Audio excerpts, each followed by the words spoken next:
We would like to begin today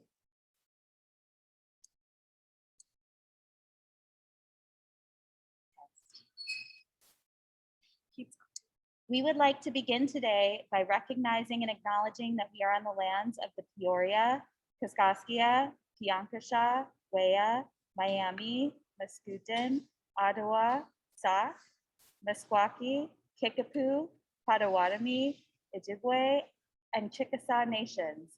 These lands were the traditional territory of these Native nations prior to their forced removal. These lands continue to carry the stories of these nations and their struggles for survival and identity. As a land-grant institution, the University of Illinois has a particular responsibility to acknowledge the peoples of these lands, as well as the histories of dispossession that have allowed for the growth of this institution for the past 150 years. We are also obligated to reflect on and actively address these histories and the role that this university has played in shaping them. This acknowledgement and the centering of Native peoples is a start as we move forward for the next 150 years. Welcome to the Fall 2021 Friday Forum and Conversation Cafe series, Unpacking Racism, What Are We Carrying? My name is Elizabeth and I'm a graduate assistant for the Diversity Ed office. Just some quick announcements and housekeeping. Diversity Ed invites you to join us next Thursday evening from 7 to 8 p.m. in the Psychology Building, room 32, for our iJourney workshop entitled A Nation of Immigrants. From the University Y, the Y Global Connections is a student program that the Y supports introspective dialogue and cross-cultural exchange with our partner YMCA in Sierra Leone, West Africa. Applications are due October 18th to be involved this semester.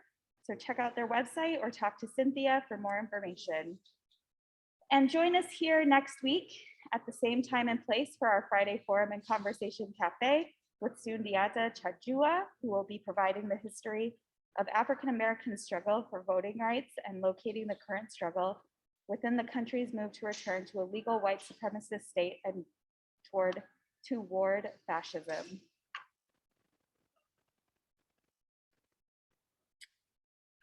I'm gonna just get a couple things settled on the screen so we're not distracted here. 1 second.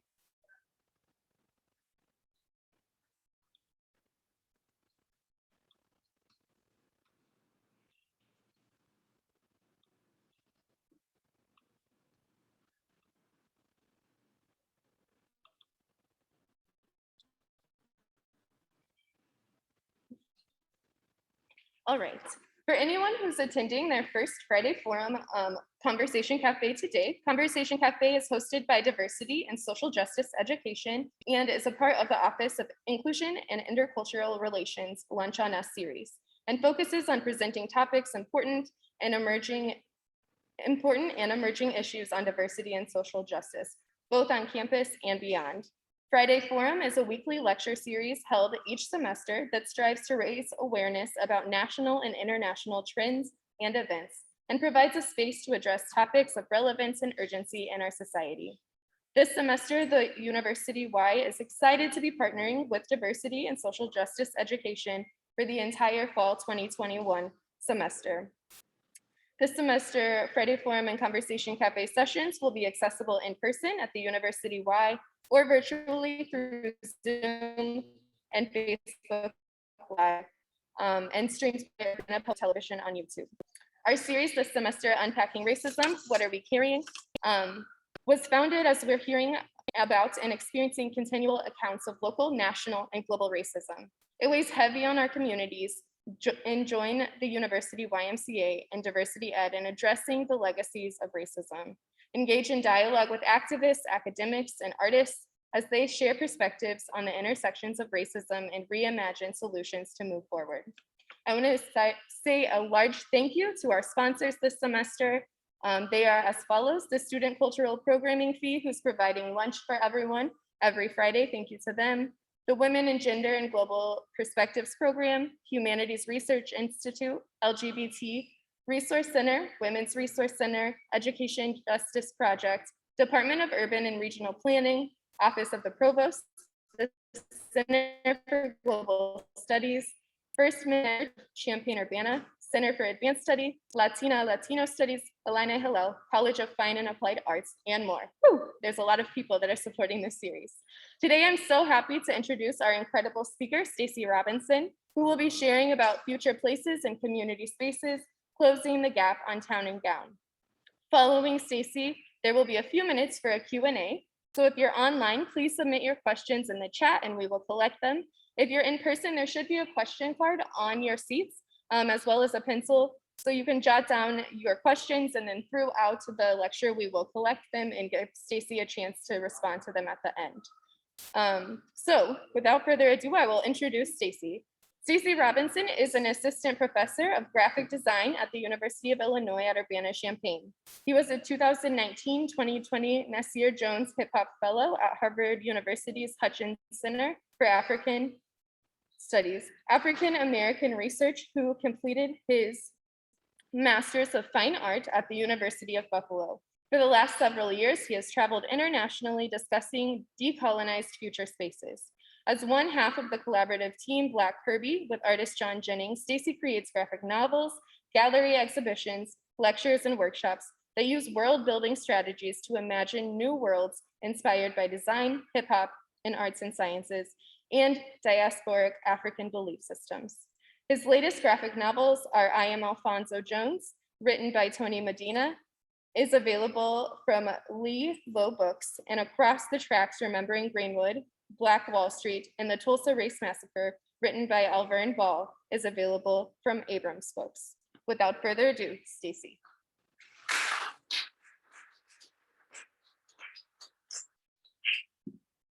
All right, thank you, thank you, thank you. Do you all hear me?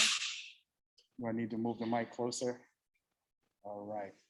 There's a lot of information I need to get through really quickly. So I'm going to get right into it. I'm gonna readjust the camera for those who are watching, just to make sure you all can see me. All right, cool. That should be better. All right, so before I talk about the gallery exhibition that is in here, is that me? Test, test, test. Okay, okay. Before I talk about the gallery exhibition that's in here, I'm gonna talk about what led to the gallery exhibition. Does that make sense? All right, cool. So even though I'm gonna talk about future spaces and community places, calculating the sensory aesthetics of Black liberation is a burgeoning theory. It's a burgeoning philosophy that will lead into a theory. So I have to talk about this before I talk about the other work.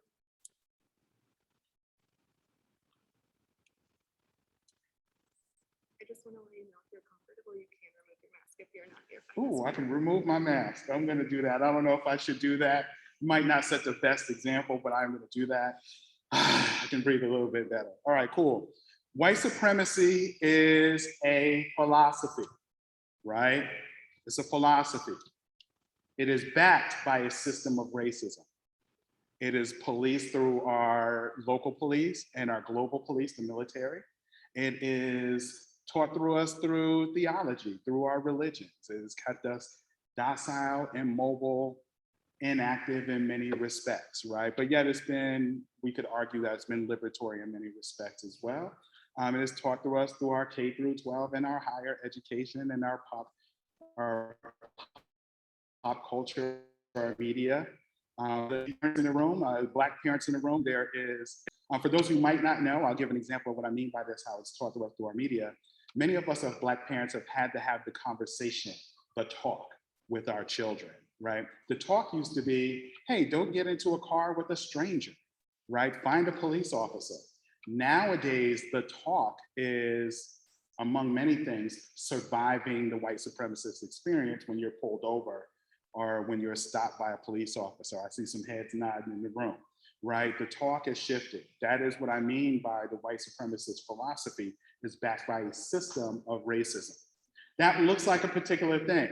This abstraction that you see here is my thinking through the imagining of an abstraction of what the healing of white supremacy, the trauma of white supremacy and racism, those effects, What does that look like as an algorithm? That is some of the future work that I will be exploring.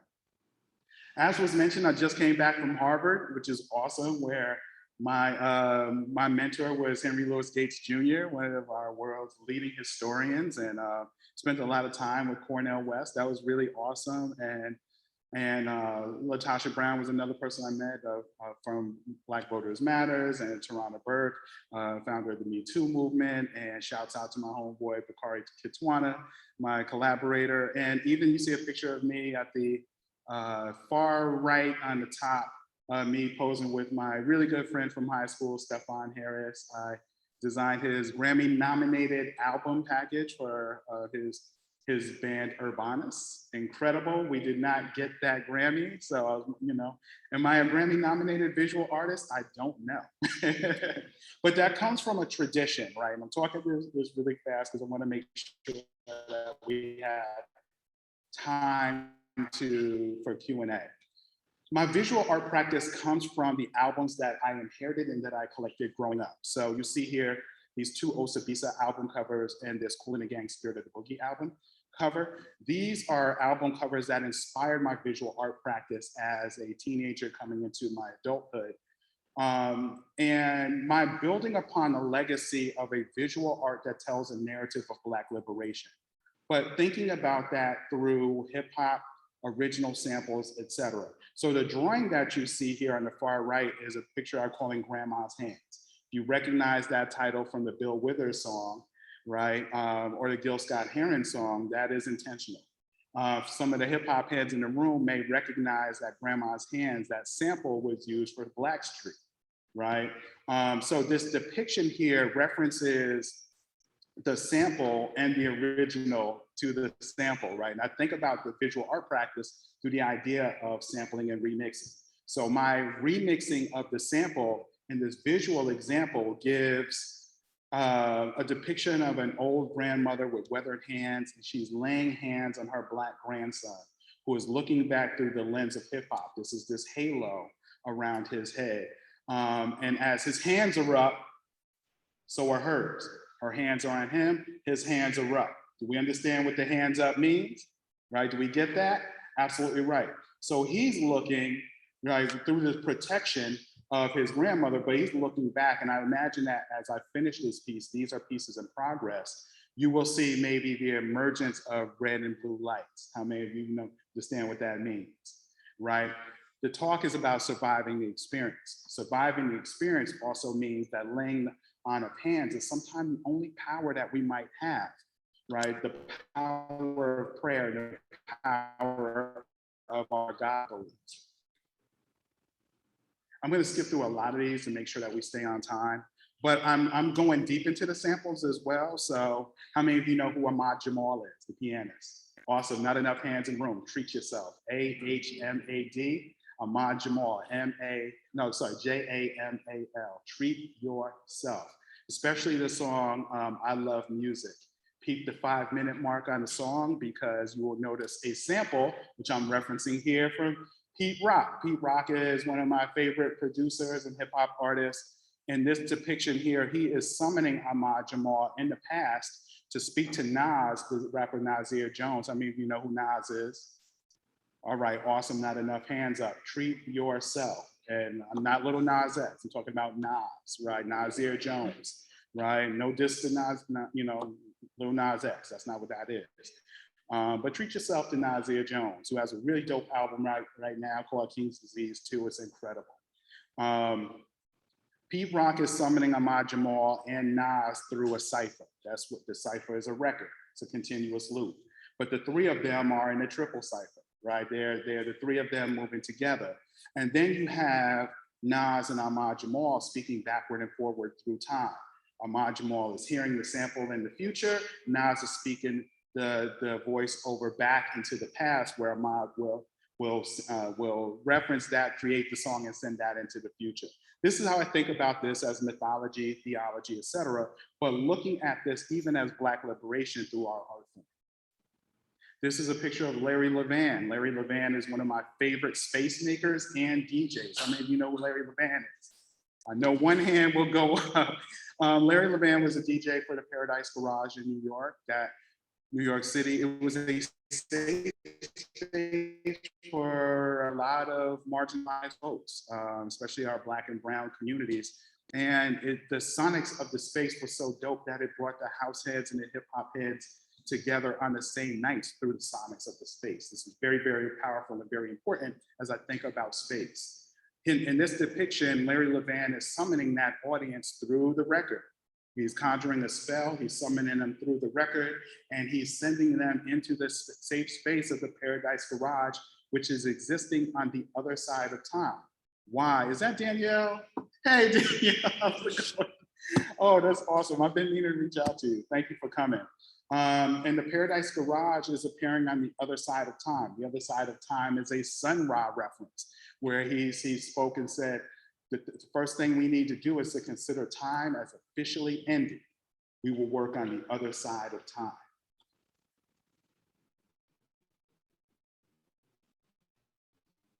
So the artwork, this is what you're witnessing. This is the work I worked on at Harvard, y'all. So this is my Harvard research. Imagine that I'm there and I'm getting to think through a burgeoning idea, philosophy of Black liberation in the form of a government that is based on the 5 primary elements of hip hop, right? And I'm showing what this looks like in a particular way. So these are the beginnings of 360 images.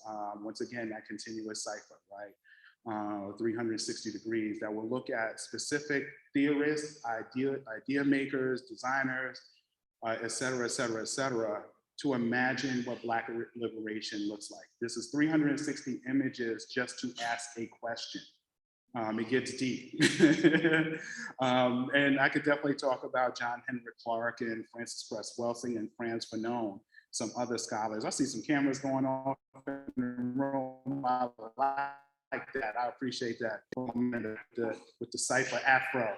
Keep it as long as you can, brother. All right, so artists like Matty Clary, who created these iconic covers for Miles Davis's Bitchin' Brew and Santana's Abraxas album, and Overton Lord, for example, are artists I'm looking at who created some of the most, and Pedro Bell created some of the most iconic images of my youth. I'm standing on the shoulders of giants as I'm thinking about these next images, these images I'm showing. But I'm also thinking about safe space for Black people. I will challenge you to think about something. Where are Black people safe at anywhere in the world? If you have an answer, even a speculative answer, I see some heads shaking in a negative. Anybody optimistic about Black people being free anywhere in the world? Damn, right? Me, I don't have that answer either. The only space I can really think of that Black people can ever be free inside of a colonial system is inside the decolonized Black imagination. The decolonized Black imagination. We're not even safe in the white imagination. Think about that, right? So I look at the spaces that we've created in our popular culture. Parliament, Funkadelics, Motor Booty Affair album. When you open it, I have 3 copies of this album on vinyl, y'all. And no, nobody cannot have one. You cannot have one. Maybe I can give you one if you don't have it. It opens up into this pop out of an imagined underwater city named Atlantis, right? The idea of our safe spaces exist inside of our decolonized imagination, but we've also put them in our music. Let me give you some other examples of that. Outcast Stankonia is another place. How many of you know who Outcast is? Not enough hands up. Treat yourself. One of my favorite people in the whole world just walked in the room. Shouts out to Stacey Robinson, my other collaborator, and Kamal Grantham, my other collaborator, I'm looking at other spaces. So imagine I'm also looking at Reverend Dr. Martin Luther King's Promised Land and the Mountaintop, where he says in the speech, I've been to the Promised Land, I've been to the mountaintop and I've seen the Promised Land. I may not get there with you, but I've seen it. Well, what Dr. King did not leave us were the coordinates, right? What's the longitude and latitude markers of the mountaintop and the Promised Land? This is where my work is going and looking at it and thinking about this. as a form of asking a massive question. Looking at political manifestos like Emory Douglas's Artist Manifesto, point 6 and 9, create art of social concerns that even a child can understand.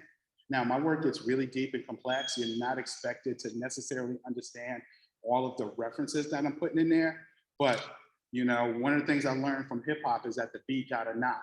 And if anything I can do well, I damn sure can make really dope images that knock. That's not even a question. And then to create art that challenges the colonization of the imagination. So I do that with my work, but I also make work that is really simple to grasp a hold to. You don't have to understand all the pop cultural references or the political references, but the beats will knock, I promise you that. I'm also looking at the Black Panther Party's 10-point program, you know, where in point 1 it says, we want freedom, we want power to determine the destiny of our Black community. Right, in point 7, we want an immediate end to police brutality and the murder of Black people. And then point 10, we want land, bread, housing, education, clothing, justice, and peace. Do we have these things yet? Damn. When was this 10-point program written? Looking at other manifestos as well, like W.E.B. Du Bois's The Criteria of Negro Art.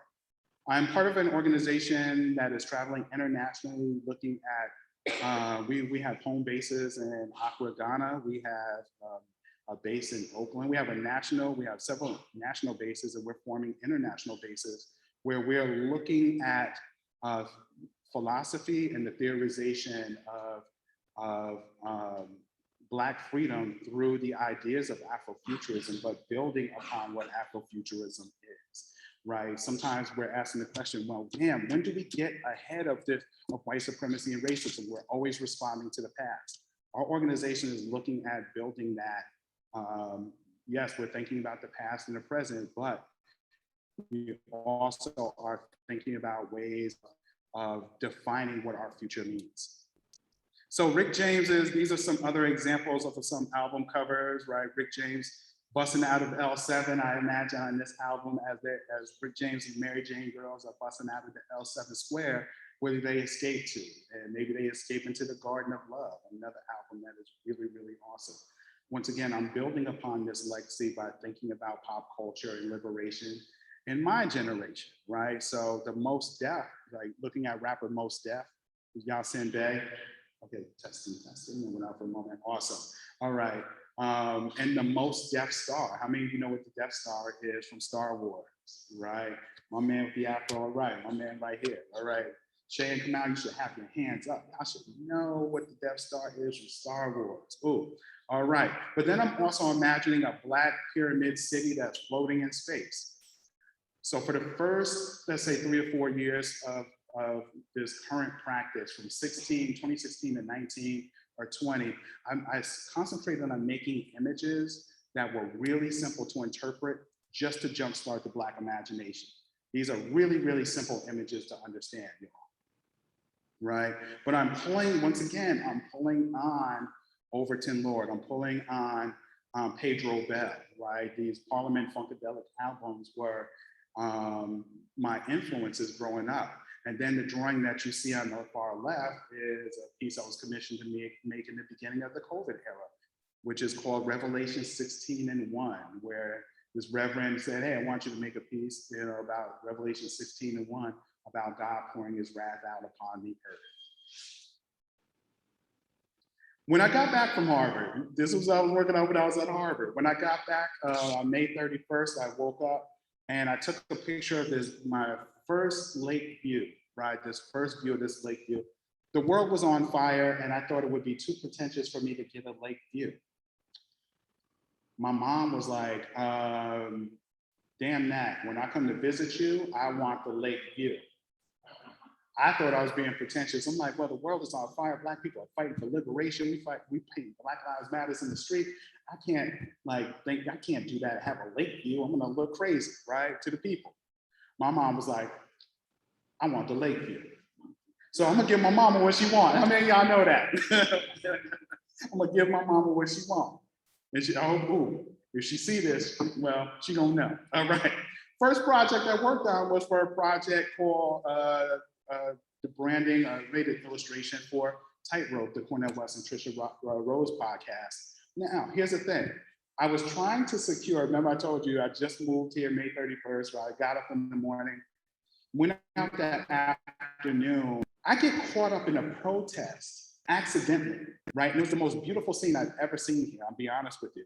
I had never seen so many Black people in the community here gathered in one place.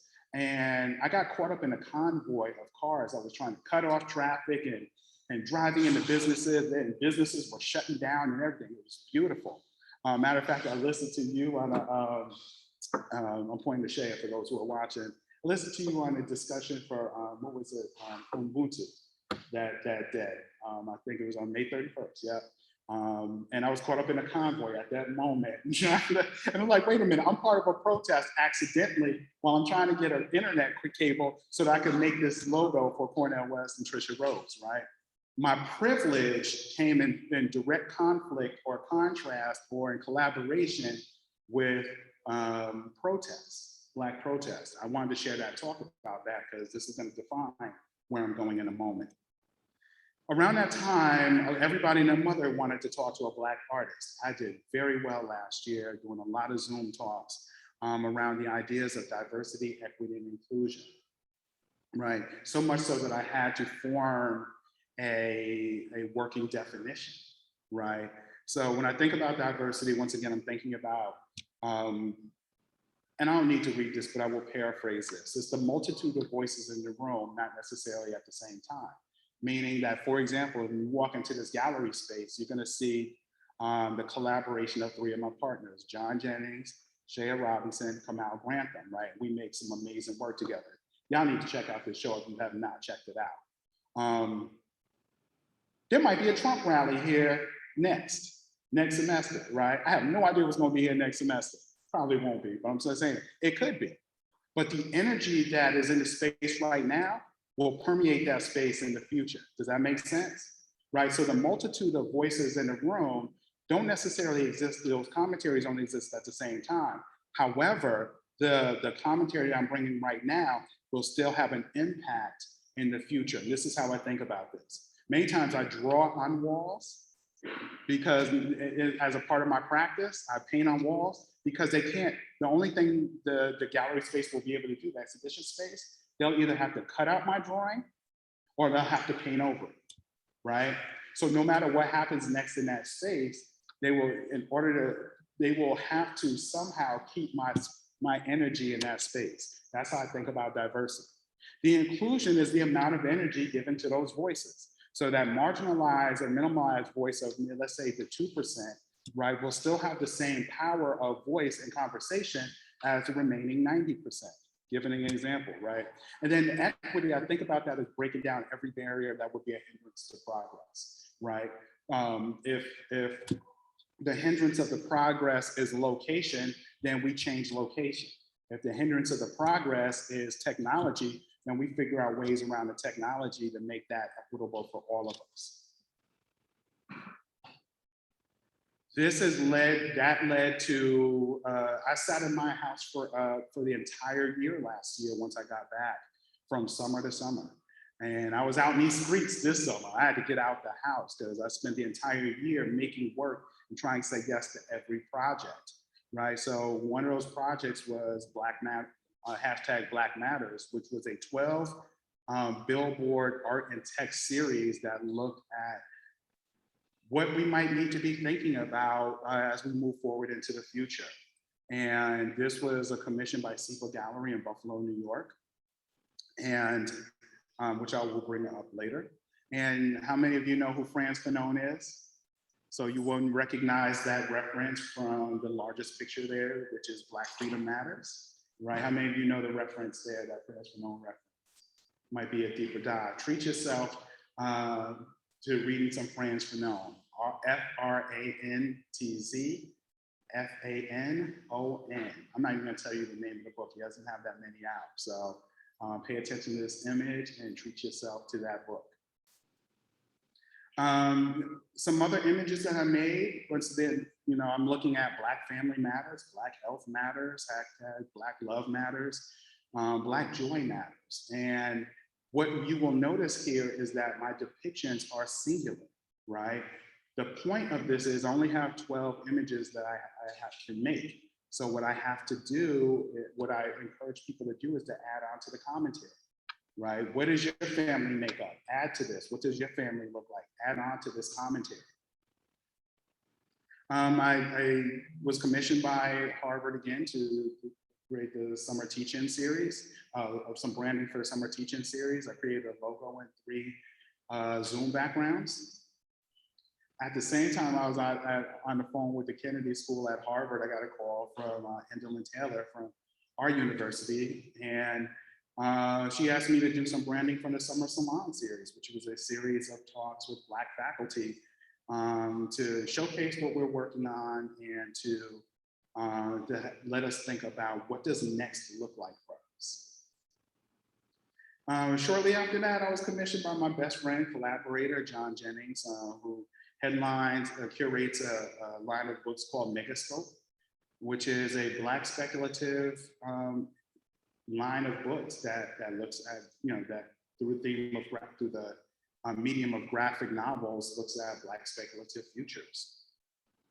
My book is Across the Tracks. So I was supposed to be starting on this book, y'all. But then Bakari Kitwana, my really good friend and cohort member at Harvard, called on me to help him brand the Hip Hop Political Education Summit.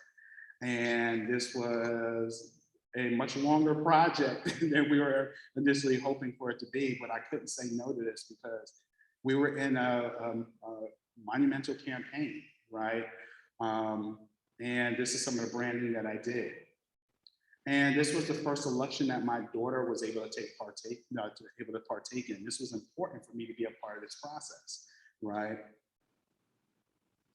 I was supposed to be working on a hip hop project, my own graphic novel for the Center for Advanced Studies Fellowship, which I was awarded. And with everything that had happened, I couldn't work on this. It was more important for me to work on the first graphic novel on the Tulsa Race Massacre, which was, and I like to call it the first graphic novel on the Tulsa Race Massacre and the Rebuild, which is Across the Tracks. These are images of my process. I'm drawing live on the iPad Pro. I'm sending that to colorists. One of them was my son. Can you all hear me? All right, cool. The mic went out. I could tell that. And I'm drawing on the iPad Pro. I'm drawing on this, right? I have this up in the case, like this was important to show you the case, right? And then on another layer, I am inking those sketch lines, and I'm sending those to the colorist who will apply flat color to this, and they send it back to me. And flat color meaning like the entire sky is blue, right? For example, or the shirt might be one particular color. I'm adding highlights on the main figures. I like to show you my process because I want y'all to steal my process. Do not steal my story ideas, but totally steal the process. I'll be happy to show you. One of the things that happened though is that there's so much history that was destroyed with this book that I had to create likenesses. This was a problem that I had an issue with this, but it became an editorial decision to create likenesses for some of the people that we talked about in the book, because we have no idea what they look like. So after that book was done, I should be able to get back to my project, right? No. So this hip hop project is one that I'll have to circle back to at some point. What happened though, I was able to, it became imperative that I created a map of my thoughts. And let me see if I can make this bigger. I started looking at Black systems that we've created in colonialism or that we brought across the Middle Passage. So some of these systems I'm looking at are, for example, the Nguzo Saba, right? The 7 principles of Kwanzaa. I'm looking at the 5 primary elements of hip hop. I'm looking at the 12 jewels from the 5% nations with gods and earths, right? In order for us to get to peace, love, and happiness, we must first start with knowledge, wisdom, and understanding. In order to build freedom, justice, and equality, and in order to provide food, clothing, and shelter. then we can truly talk about love, peace, and happiness. But I had to create a map. And one of my future projects will be to create a virtual building of this so that people can actually walk inside my thoughts and they can move these ideas around. They might say, well, graffiti meets community to me. Graffiti might meet freedom, justice, and equality to me, and they can move these things around and see how to build their communities based on these systems. But I had to do this. All right, so now all of that led to future spaces in community places, like I said, which is a collaboration between Kamal Grantham, clinical psychologist here on our campus, and Stacey Robinson, who is one of our leading freedom fighters, equity. Oh, look at Stacey, she's rolling her eyes at me. Equity fighters, amazing poet as well. Kamal is also a really dope DJ. These are two of my favorite people in this community. I had the honor of working with them to imagine. Kamal and I are imagining these surreal and speculative future spaces that combines ideas of the past, ideas of the present, and these ideas of through speculating our future, all through digital collage. The middle image that you see is an image of from John Jennings and myself. We call these the funky totems, right? And then the last image that you see is an image that of a project that me and Shay are working on together, and it is the imagining of her children's book, Stargazers. It will be an activity book, children's book. It will be a number of different things, traveling exhibition, all of that, where a young girl does a deep dive. Actually, do you want to talk about Stargazers really quickly? Come on up. I love when you say yes. All right.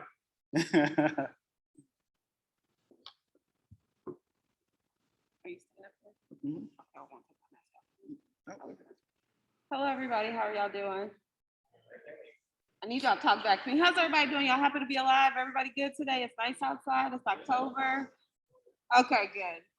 So Stargazers kind of started in a space of me in the 90s growing up, not really having representation, being a dark-skinned brown woman. And so it really did kind of put me in a space where as I got older, I wanted to make sure that there was representation kind of all the way across the board and that more children saw images that looked like them.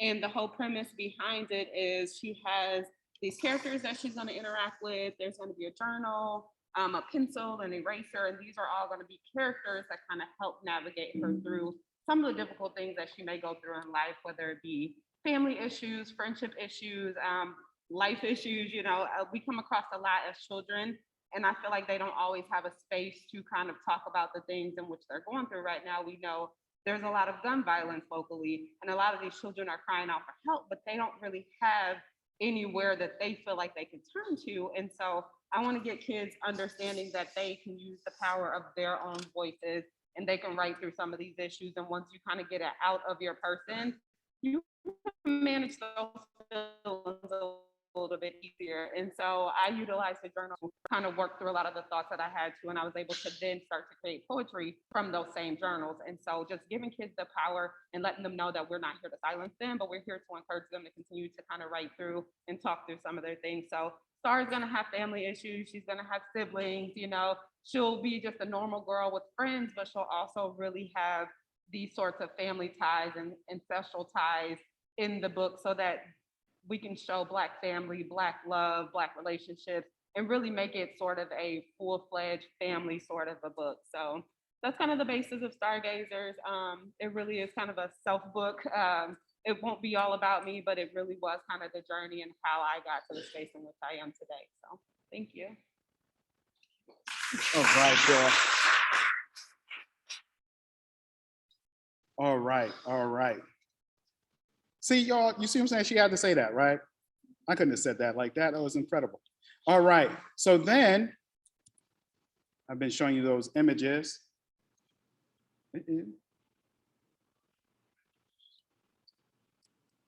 All right, so then we get to Black Mal. Black Mal is the collaborative duo. Kamal Grantham is and myself. My art alias is Black Star.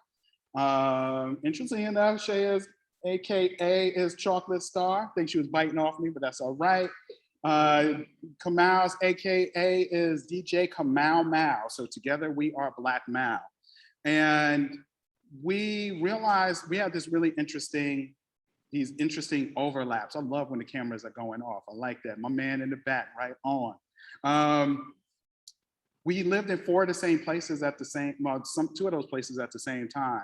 Kamal went to undergrad at SUNY Albany, where, is that right? Did I have that? Grad school at SUNY Albany. I've been saying that. All right, cool. That is my birthplace. We even think we might even remember each other from back in the early 90s, which is very interesting. We both lived in New York City. Kamal's birthplace, I just found out, is Buffalo, New York, where I went to grad school at SUNY Buffalo. And then obviously we both live here, right now. Kamal is my DJ mentor. I will always call him that.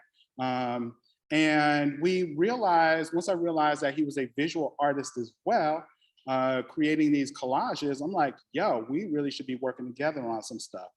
And we started DJing together. We started making art together and figuring out some really fun things together. Y'all should really check out this exhibition in the next room, y'all. Because you got to spend time with these images, and you got to spend time with stargazers as well.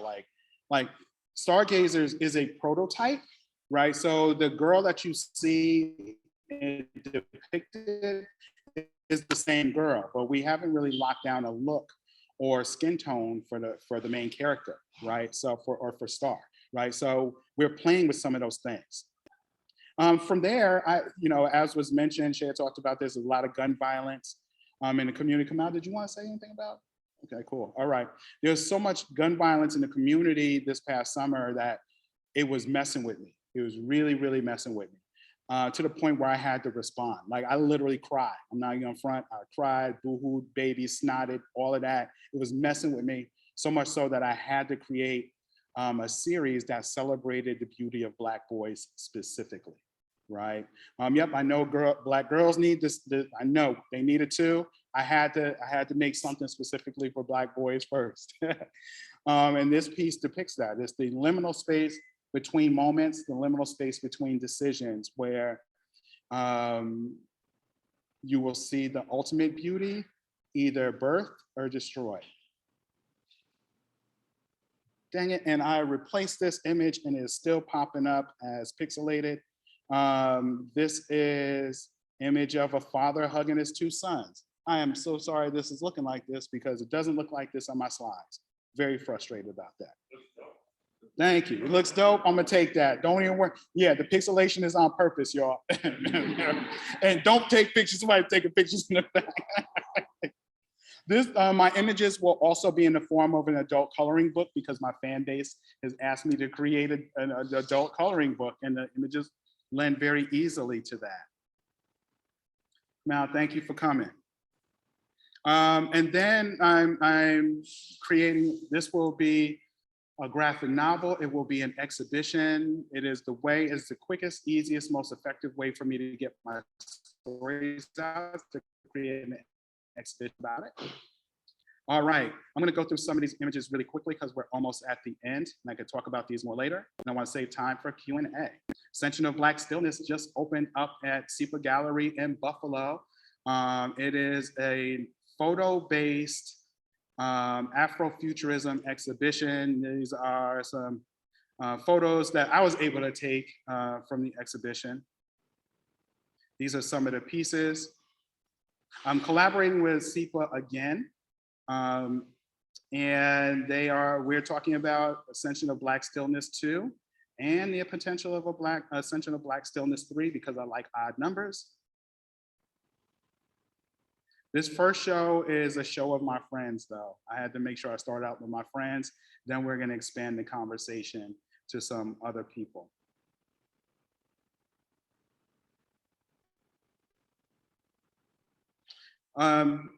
Just moderated a panel with Adrienne Marie Brown and John Jennings, Damian Duffy, and Tochi Regan on Parable Path. Y'all can check out this piece. You could check out in the gallery. But I'm still going back to, once again, this mind map and the way that I think about Black liberation, right?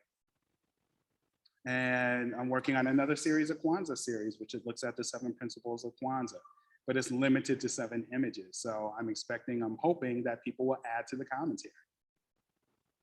Still spinning, enjoying life, collecting vinyl records is the way that I relax my mind, as my mind is always racing, right? And all of this work means that I'm not in the gym as much as possible, and it's a constant struggle, but it's also the way I look at Black liberation through health, right? So I started documenting my food journey and my health journey and my successes and failures in that. And I've gained a following. It's really awesome. Shaya talked me into buying a plant a couple years ago. She said, you need to buy something, you need to, get something that can't love you back or whatever. Love something that can't love you back. It's like, wow, I can't say no to that. I killed all of my plants. Yeah, got more plants the following year and I killed them all. I got a garden this year. I got some really awesome greenery, and then I totally neglected my garden. Like, this is a constant battle of health and Black liberation, and looking at that and thinking about that. But I'm still documenting my journey because I want people to see my failures and successes and to kind of demystify that. All right, I want to say thank you right there, but nope, do not clap yet, because we are never ever done. See, as Cynthia was about to get up. If you're still going back to diversity, equity, and inclusion, come on up, right? And we're still thinking about this. I'm going to get to some really awesome questions in a moment.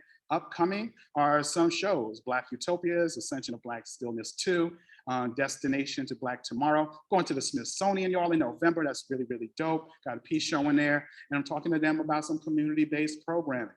Stargazer's activity book is coming, and more work from Black Math. Once again, I'm going to close in thinking about white supremacy as a philosophy. It looks like a particular thing, right? And it's executed through these ideas of racism that looks like something. So does the healing of colonial trauma. It looks like a particular thing. I'm imagining through my work what that looks like. And the rest of my life, I will be spending my time thinking about what that looks like as an algorithm that we can activate. Now we're ending there. Thank you very much. And as I like to do, I start out and end on Black women, because Black women got me here. So shouts out to Grace Jones.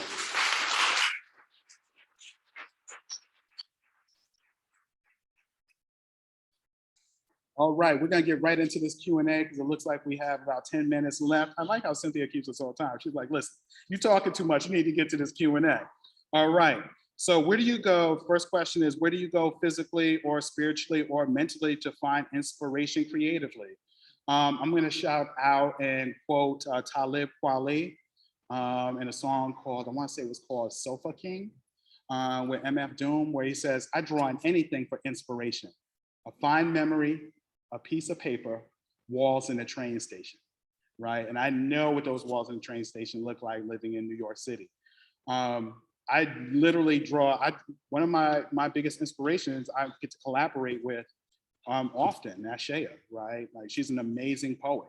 And I draw inspiration from her. I draw inspiration from what is around me. I even draw inspiration from the negativity around me, right? I drew inspiration when President Trump said, why are we immigrating? Why are we bringing in people from countries like Africa and Haiti, right? That's a quote. We ought to be immigrating people from Norway. I drew inspiration from that, right? Because that quote came out right before Marvel's Black Panther movie dropped. Think about that, y'all, right? So I pull inspiration from a number of various places. How can we better engage marginalized youth in using art to express themselves and share their lived experiences? Check out this show, y'all. It's a prototype. It's meant for you all to bite off of, right? I'm showing you how to do it. I'll give you the template. I just showed you my process, right? This space that's here at the Y right now, shouts out to the University Y, because they gave us space to almost do whatever we wanted to do, and within, staying safe for all of us, right? It's a space where you can bring your ideas to converse those ideas, to make new ideas, et cetera, et cetera, et cetera. I'm giving you the template because I want you to bite off it. Does that make sense? Right? So I think this is, and if this is not working, take what is working, leave the rest, right? This is how I like to think about it and do it. So I think the ways of doing it is you show young people how to do it, and then you let them do it, right? Let me give you another example of a mistake that I almost made at the Urbana Free Library when Shay and I had our opening exhibition. I was going to bring my iPad for everybody to draw on, because I'm thinking, STEM to STEAM, and I'm thinking, let the young kids learn technology, this and that. I started thinking like a professor. She was like, that's nice. I think we should print out black and white drawings of the Stargazers exhibition and break out a bucket of crayons for kids to get busy on. 3 people joined this iPad. 30 people created images. Parents and children got together, right? I was slipping. I got caught up, right? And I forgot my roots. That's how you do that. You collaborate with people who are smarter than you. Honestly, that's my secret. I only collaborate with people who are doper than I am. That's for real. That's how you do that for young people. All right, cool. All right, next question. Can you treat me to a list of references I should treat myself to? I can definitely do that. We should talk about that later, because references, I need to know more about what you mean by references, right? Do you have any requests for art? Let me see, I'm not sure what this means. Requests for art come from unexpected or challenging sources. I'm not, who said that? Maybe, I'm not sure. Oh, can you repeat that? Who said that? Have you had any requests for challenging or expected sources? Oh yeah. I mean, even with this show, right? People are like, oh, you draw children's books? I got an idea for a children's book. And I'm like, no. Right? I purposely am I'm only collaborating with 2 people in the community, because there's so much work that needs to be done. I cannot do it all. And I don't think that's the best way to do that. I think the best way to collaborate is to foster up the next generation of creators and then connect them to the artists and other creators to do that, right? So the challenge is sometimes is in saying no, which is really hard for me to do. That's one thing. Let me see. Have you sought out any challenging or unexpected, have I sought out any challenging or expecting? Yeah, there's always something that I'm looking at, thinking about, etc. I'm gonna have to connect with the science and mathematics side of campus and some other potential collaborators, because I'm looking to build, or I'm thinking through what is the algorithm for the healing of Black trauma, the healing of colonial trauma. I don't know that, right? But the philosophy, once again, is white supremacy. The system is racism. So as a counter to that, Black liberation must first start with a philosophy that becomes a system. And that's what I'm looking at, thinking about. I think we might have 5 more minutes. Cynthia, did I do well?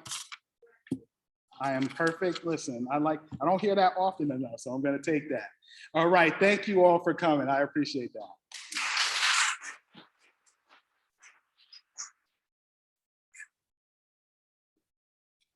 Thank you so much. Before you all take off, I just want to draw your attention to the QR codes that are on your seats. If you scan that, it will take you to an evaluation to just share your thoughts on today's lecture and the series that we're doing this semester, and also share a little bit about yourself as well. A huge thank you to Stacey. We clap for him, but let's do it again. He did an amazing job. And thank you again to our amazing sponsors that support the series. And I hope to see you next week. See ya.